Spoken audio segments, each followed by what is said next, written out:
warahmatullahi wabarakatuh. Halo Sobat Sot, kembali lagi bersama saya Farida Nur Salma. Inilah podcast Siniar Sot.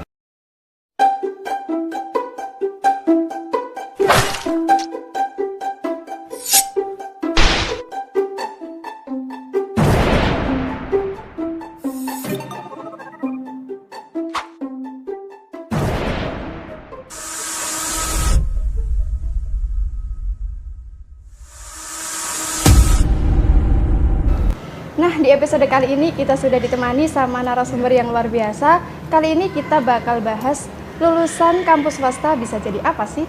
Untuk itu langsung saja kita sapa narasumbernya kita hari ini. Narasumber kita ini nama lengkapnya adalah Mas Abdul Hamid, tapi kita sering manggilnya Mas Hamid. Mas Hamid, apa kabar? Alhamdulillah baik. Alhamdulillah. Kesibukannya sekarang apa Mas Hamid? Ya kerja, aktivitas ya biasa sehari-hari. Biasa ngumpul teman-teman, biasa ngopi. Teman-teman Unibdu itu senangnya ngopi masih. Sampai Tapi sekarang ya sela-sela kerja lah sih. Oh, begitu. Ya, dan aktivitas yang lain. Jadi Mas Hamid ini adalah, buat teman-teman yang belum tahu ya, Mas Hamid ini lulusan Unibdu tahun 2016. Nah, kemudian setelah itu kita sempat dengar juga katanya Mas Hamid ini ambil double degree gitu loh di Surabaya. Ya, Bisa betul. diceritain nggak sih Mas? Jadi double degree itu kita kuliah lanjutkan sesuai dengan jurusan sebelumnya. Jadi di Unibdu saya ngambil jurusan hukum keluarga 4 tahun, jadi nambah double degree-nya 1 tahun di Universitas Surabaya. Jadi lanjut S1 hukum di Surabaya. Kayak gitu untuk double degree-nya. Oke, nah bisa kita tahu juga kan udah jadi mahasiswa udah kelewat, jadi Ya. alumni udah kelewat. Sekarang nih kerja Mas Hamid Ya. ini, bisa diceritain pengalaman kerjanya Mas? Pengalaman kerja sebenarnya kan kalau masalah kerjaan ya sebenarnya saya itu dari mulai mahasiswa itu sudah biasa bekerja. Jadi dulu itu masih awal-awal semester 5 itu sudah sama teman-teman saya juga merintis usaha bersama teman-teman yang lain. Ya dari dulu itu pernah jualan nasi, pernah jualan bakso, itu selama kuliah dan itu hanya insidental lah, sewaktu-waktu ada acara gitu, mengisi waktu luang. Dulu itu pernah ada kayak muktamar, ya udah teman-teman itu yang waktu itu ada inisiatif jualan, ya udah kita jualan di muktamar. Sehingga itu menjadi buah bekal setelah lulus. Setelah saya lulus itu tidak gagap dengan mau kerja apa gitu. Dulu di Unibdu benar, saya kuliah S1 hukum. Tapi pasca itu, walaupun ya lanjut kuliah lagi, ataupun sampai ke pasca sarjana, saya tidak kebingungan dalam artian, saya harus kerja apa setelah lulus. Karena udah terbiasa, sejak kuliah itu sudah biasa berdampingan juga sela-sela waktu itu bekerja. Di sisi lain juga di kampus itu kita aktif di organisasi, dilatih berbagai hal itu bisa menjadi bekal kita setelah lulus. Saya dulu itu aktif di organisasi LPM itu ya, PS mahasiswa, sehingga pasca lulus pun itu masih nyambung. Ternyata saya mempunyai passion, saya punya kegemaran menulis, sehingga itu masih dilanjutkan setelah lulus. Setelah lulus pun ya pekerjaan saya tidak jauh dari itu gitu. Bekerja di media. Sampai saat ini saya masih senang ya berada di industri media itu. Ya walaupun sempat dulu itu mengabdikan diri di Unibdu pusat studi ASEAN Unibdu. Setelah itu pernah jadi kepala sekolah. Jadi agak lucu juga sih sebenarnya. Karena mahasiswa hukum. Iya, mahasiswa hukum tapi Ya, ke pernah jadi kepala sekolah. Iya. Selama 2 tahun. Habis itu ya bantu-bantu di yayasan keluarga. Setelah itu ya kita fokus lagi. Saya fokus lagi untuk yang ngembangin media dan merintis media sendiri sama teman-teman yang lain. Berarti Gitu sih. intinya kalau setelah lulus dari kuliah nih nggak bingung cari pekerjaan gitu Mas ya, soalnya sudah ada bekal. Alhamdulillah sih nggak merasa bingung, nggak merasa bingung. Nggak merasa bingung. Iya, alhamdulillah nggak merasa bingung.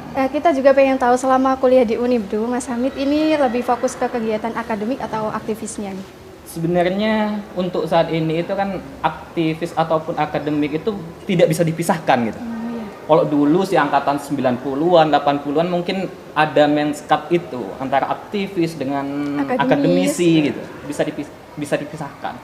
Tapi sejak tahun 2000-an, 2010-an belakang itu dua hal ini itu tidak bisa dipisahkan. Jadi mahasiswa itu bisa menjadi aktivis sekaligus menjadi akademisi gitu.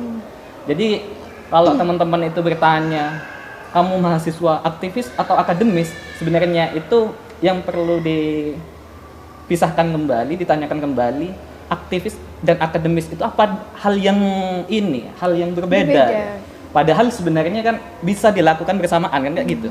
Jadi aktivis itu tidak 24 jam dan akademisi itu tidak 24 jam dalam artian menguras waktu kita. Contoh sederhananya kan kayak gini. Kita kuliah itu hanya beberapa jam dan sisanya itu bisa diluangkan untuk kita aktif di organisasi. Betul. Bahkan kalau di Unibdu itu kadang mahasiswanya tidak hanya di satu organisasi gitu. Merangkap Ada yang merangkap di organisasi-organisasi lain. Contohnya ya mungkin ada yang di BEM, ada yang di Hima, ada yang nambah UKM, bahkan di organisasi eksternal gitu. Artinya kita itu sebenarnya tinggal bagaimana mengatur waktu kita. Karena kita sebenarnya kuliah itu tiap hari nggak 24 jam. Hanya mungkin ya kalau 4 SKS ataupun 6 SKS hanya meluangkan paling sampai 6 jam ataupun 4 jam gitu. Artinya banyak waktu yang di masa-masa kuliah ini perlu kita maksimalkan dan bisa dimaksimalkan. Tinggal bagaimana kita sendiri mengatur waktunya itu. Nah, ini sudah dijelaskan tadi ya, berarti Mas Hamdi termasuk kedua golongan tersebut. Masuk di aktivis juga iya, akademis juga iya, dan alhamdulillah bisa menyeimbangkan keduanya gitu. Ini ada satu lagi nih Mas, fenomena di sekitar kita sih. Teman-teman mahasiswa tuh banyak yang kurang totalitas atau kurang sepenuh hati dalam kuliah. Terus kalau sudah kuliah ikut organisasi. Di organisasi ini nggak totalitas juga. Nah nanti, iya makanya itu. Nah nanti ini di karir masa depannya ngaruh nggak sih Mas kayak gitu?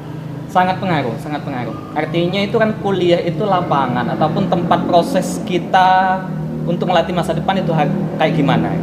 Jadi tempat latihan, tempat proses pertamanya kita untuk meniti masa depan ya di bangku kuliahan itu salah satunya. Selain ya kita melewati proses di bangku SD, SMP, SMA gitu. Ada proses yang selanjutnya itu disebut sebagai miniatur kampus itu di perkuliahan ini. Miniatur masyarakat ya di perkuliahan ini. Karena di selama perkuliahan itu kita tidak hanya dituntut bagaimana memahami materi-materi akademik gitu. Tapi bagaimana kita berinteraksi dengan banyak orang sehingga itu dijadikan sebuah bekal untuk nanti pasca lulus gitu. Contoh sederhananya kayak gini, kalau kita biasa aktif di kampus, biasa aktif di organisasi, biasa berinteraksi dengan banyak mahasiswa, aktif di berbagai organisasi, biasanya setelah lulus teman-teman itu balik ke masyarakat, berinteraksi dengan masyarakat, komunikasi dengan masyarakat, bahkan aktif di organisasi kemasyarakatan pun itu biasa. Jadi seperti halnya kita udah tinggal melanjutkan aja apa yang biasa kita dilakukan di kampus. Tapi kalau di kampus kita udah hanya nanggung, akademik nanggung, terus organisasi nanggung. Jadi bekalnya untuk dibawa ke masyarakat itu apa? Atau bekalnya yang dibawa setelah lulus itu apa? Kan tinggal kayak gitu. Sederhananya kan emang kita itu kalau mau organisasi ya memang harus organisasi dengan benar sungguh-sungguh, mau kuliah juga harus bersungguh-sungguh gitu. Setidaknya kalaupun kita nggak bisa dapat nilai ataupun IPK sempurna 4, kan setidaknya angka minimum itu bisa menjadi batas minimum persyaratan kita harus lulus tepat waktu. Jadi nggak ada alasan sih sebenarnya, nggak ada alasan yang bisa kita terima nanti itu harus bisa menunda kuliah dengan alasan organisasi ataupun ya berorganisasi nanti ya kuliahnya rusak, itu nggak ada alasan-alasan seperti itu. Nanti tinggal bagaimana membagi waktu dan bekal itulah yang nanti kita bawa ke masyarakat. Jadi kalau masalah bilang ke masyarakat itu apakah nanti itu ada pengaruhnya, apakah itu sangat menentukan. Kuliah itu salah satunya menentukan kaki kita. Cuma kalau guru, kalau udah di kuliah nggak aktif ataupun nanggung kuliahnya, jarang masuk, bagaimana kita bisa menjadi guru yang motivator, yang guru yang bisa menjadi motivasi kepada siswanya gitu. Kenapa? Kita mungkin nggak tahu bagaimana cara ngatur forumnya, cara ngatur kelasnya gitu, cara beradaptasi dengan siswanya itu kayak gimana, kita nggak tahu itu. Jadi itu dibutuhkan kita bangku kuliah gitu, benar-benar harus fokus gitu setelah di kuliah. Di organisasi juga kayak gitu, harus benar-benar emang ya ikut organisasi sungguh-sungguh gitu, nggak hanya numpang nama. Karena yang banyak kadang nggak gitu, yang penting ikut organisasi namanya aja di situ, atau kuliah yang penting ada namanya di situ. setelah lulus juga bingung mau ngapain. Udah S1 gitu. Udah S1, udah pernah ikut ini, tapi pas kalau lulus yang dirasain kok aku nggak dapetin apa-apa gitu. Karena emang serba nanggung, dan itu yang penting ya difokuskan lagi. Jadi kalau kita emang aktif di kuliah, mau aktif ya harus benar-benar concern kuliah. Di organisasi juga kayak gitu. Tinggal bagi waktu aja. Intinya totalitas kita harus sebagai mahasiswa udah kuliah, udah dikasih kesempatan kuliah harus totalitas kuliah, dikasih kesempatan ikut organisasi kita juga harus totalitas ikut organisasi. Memanfaatkan waktunya lah istilahnya. Soalnya kan nggak banyak gitu yang mempunyai kesempatan kayak kita, itu nggak banyak. Kita itu mempunyai kesempatan kuliah, tapi di luar sana itu banyak orang yang ingin kuliah, tapi ya belum mempunyai kesempatan kayak kita. Artinya yang mempunyai kesempatan inilah yang benar-benar harus kita maksimalkan. Kayak gitu. Nah ini tadi sudah menyinggung tentang kuliah-kuliah. Kebetulan kampus kita ini kan kampus swasta nih Kak ya. Banyak juga perspektifnya orang-orang tuh yang bilang kalau lulusan kampus swasta nih kayaknya susah deh dapat pekerjaan. Nah, menurut Mas Hamid pengalamannya sendiri apakah seperti itu? Sebenarnya ya untuk dunia saat ini persaingan terbesarnya itu emang kampus itu bisa menjadi salah satu faktor.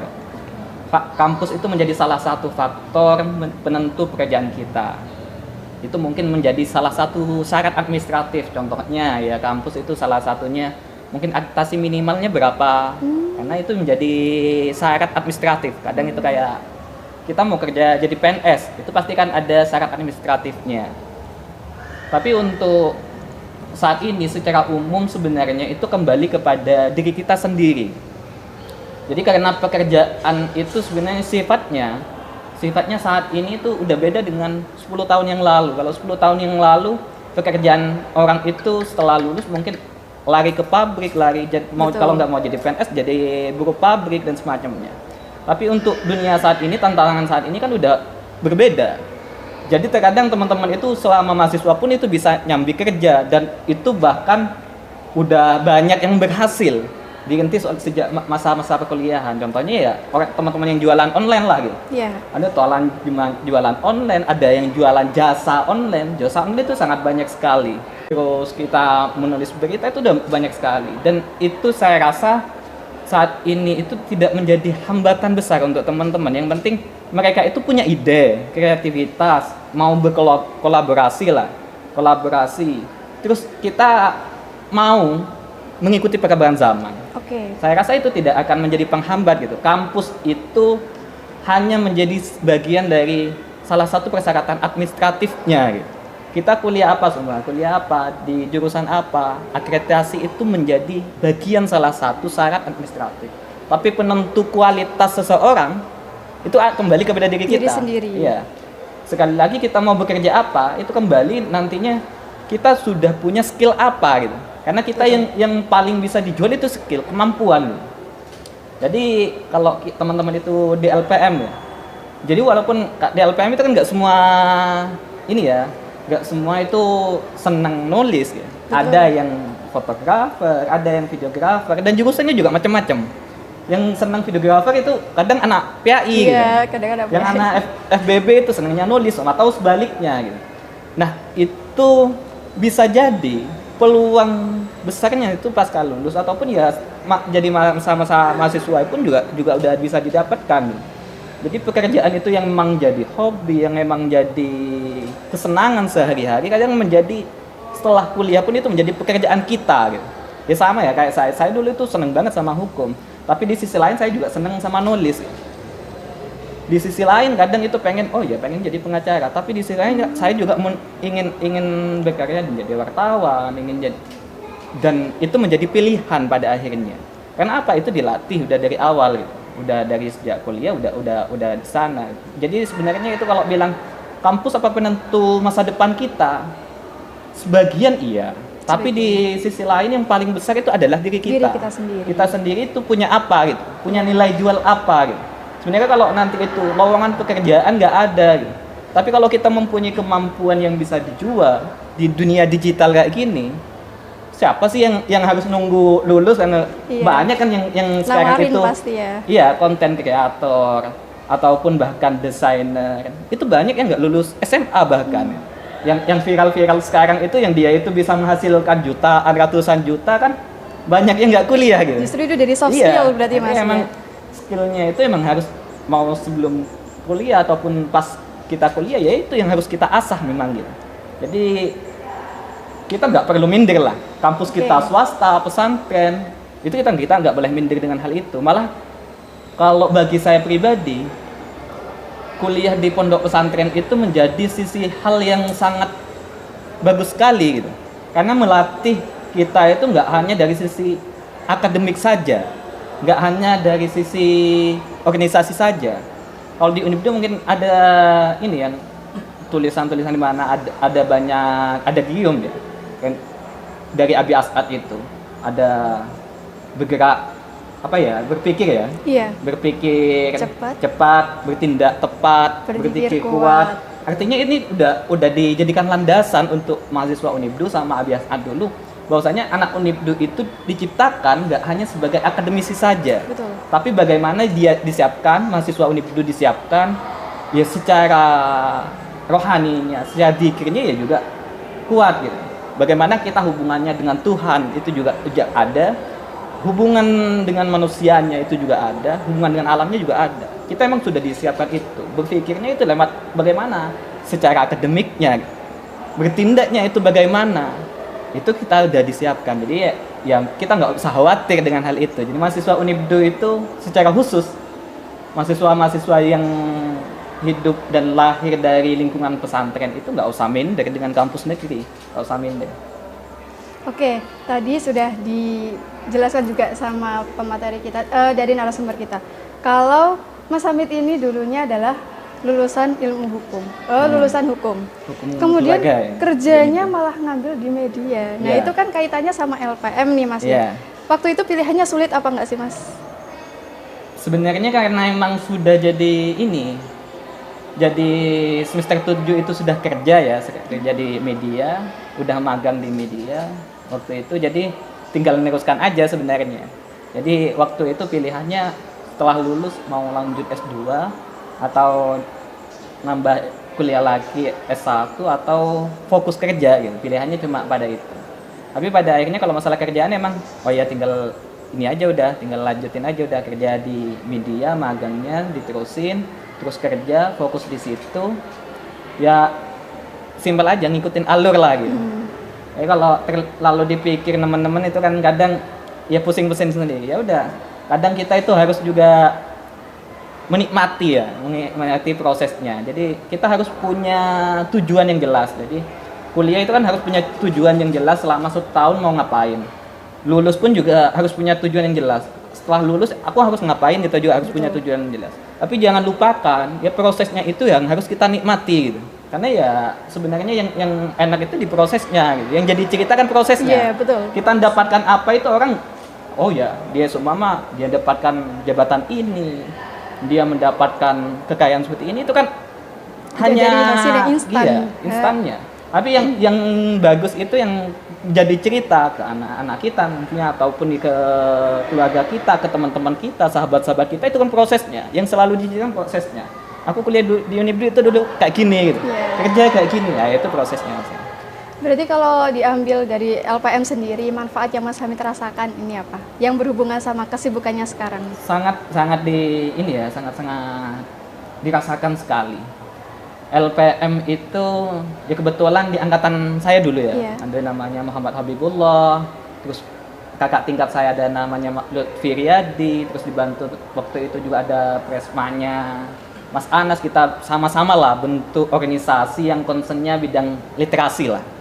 Kenapa? Kita ngerasanya kampus itu juga harus punya tempat dan wadah literasi untuk mahasiswanya. Karena emang lingkungan akademik itu harus didukung dengan budaya literasi yang kuat gitu. Kita berpikirnya seperti itu waktu itu. Sehingga kita beranggapan, oh iya perlu organisasi ini. Akhirnya terbentuk waktu itu jurnalistik, UKM jurnalistik, sebelum akhirnya itu berganti nama menjadi Lembaga Pers Mahasiswa.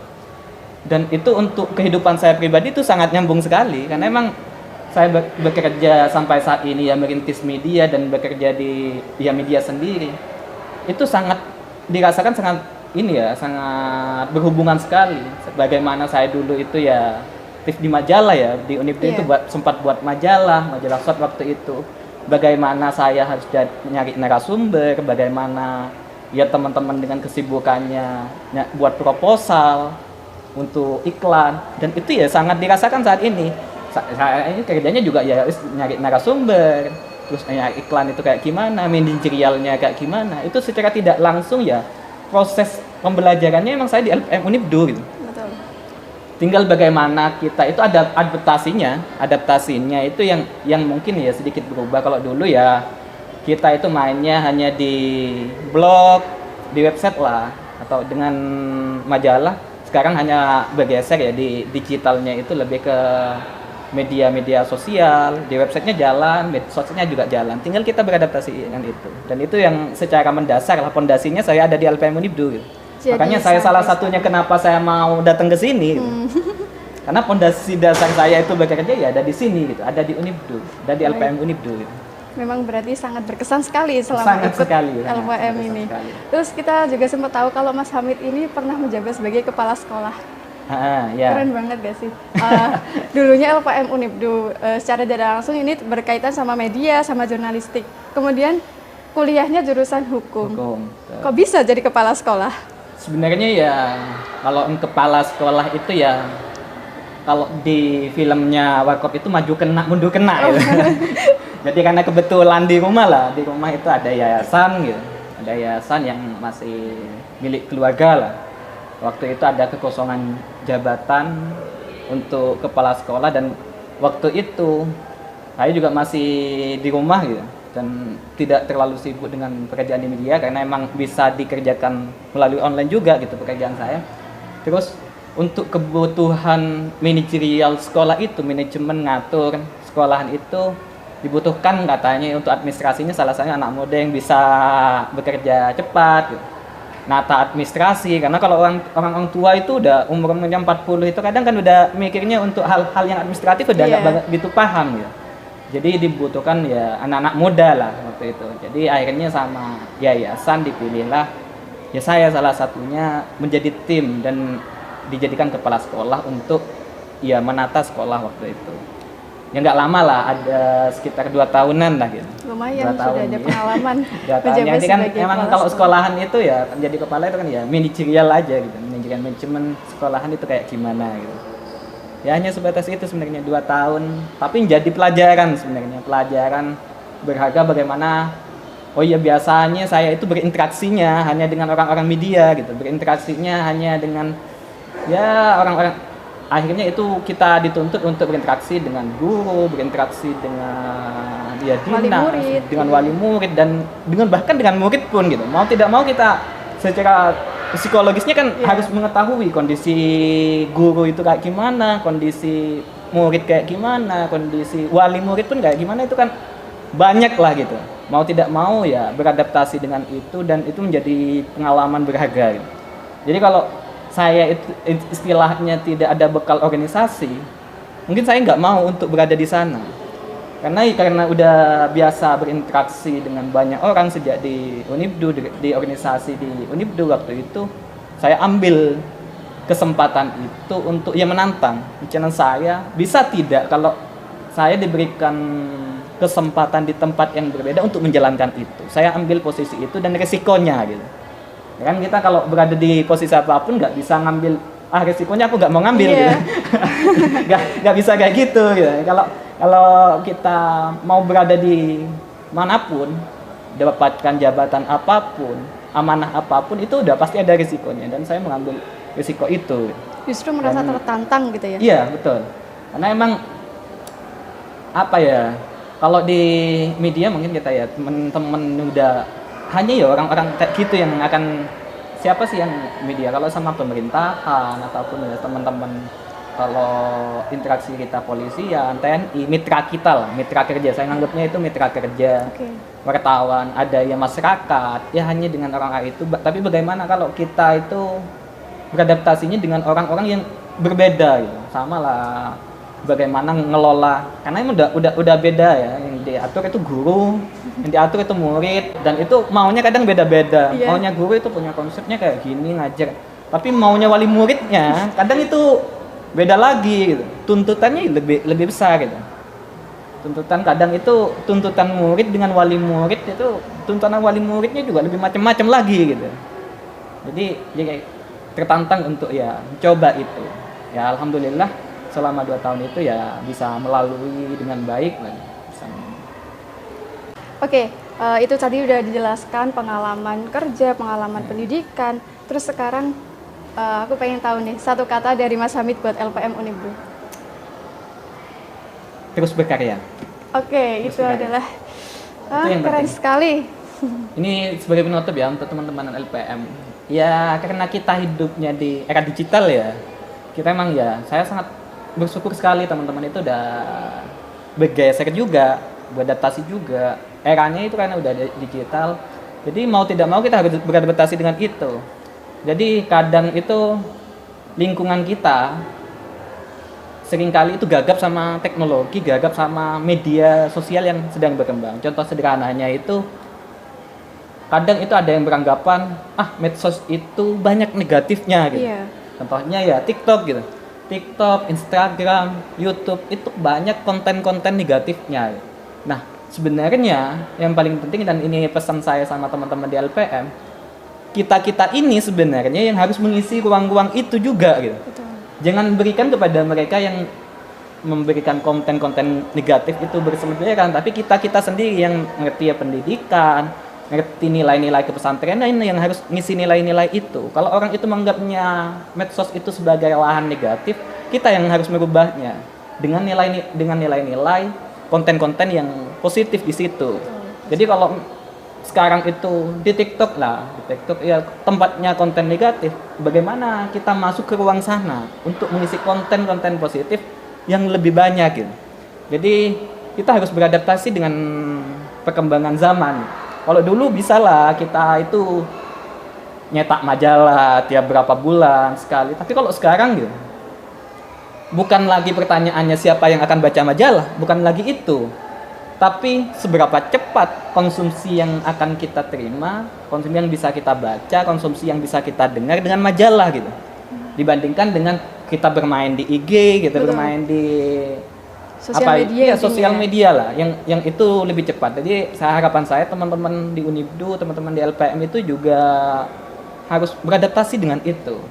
Bahkan ya mungkin untuk digitalnya nggak hanya tugasnya LPM, tapi semua organisasi yang ada di Unibdu juga harus memajukan hal tersebut. digitalnya, karena literasi digital itu nggak hanya akan sukses oleh LPM gitu, tapi disupport oleh organisasi-organisasi yang ada di dalamnya. Jadi kalau sebenarnya ya kalau medsos itu digunakan sama LPM, sama BEM, sama DPM, sama UKM ataupun organisasi-organisasi lain yang ada di Unibdu, pesan-pesan yang ingin disampaikan oleh Unibdu, pesan-pesan yang akan disampaikan dulu itu menjadi misinya Abi As'ad almarhum, itu bisa saja tersampaikan ke masyarakat luas dengan lebih cepat. Oh, begitu. Itu harapan saya kepada teman-teman kita. Baik, terima kasih Intinya untuk terus Mas berkarya. Hamid. Iya. Kita intinya sebagai mahasiswa Unibdu, meskipun kita ini adalah mahasiswa kampus swasta, kita harus terus berkarya. Oke, itu banyak sekali ya pelajaran kita ambil yang bisa disampaikan dari narasumber kepada kita semua. Nah, untuk teman-teman semuanya yang ingin menyaksikan informasi lebih lanjut mengenai LPM Unibdu, silakan kunjungi website, Instagram, dan YouTube LPM Unibdu. Saya Farida Nusalma sebagai host pamit undur diri. Terima kasih. Wassalamualaikum warahmatullahi wabarakatuh. Mas, salam pers mahasiswa. Salam pers mahasiswa.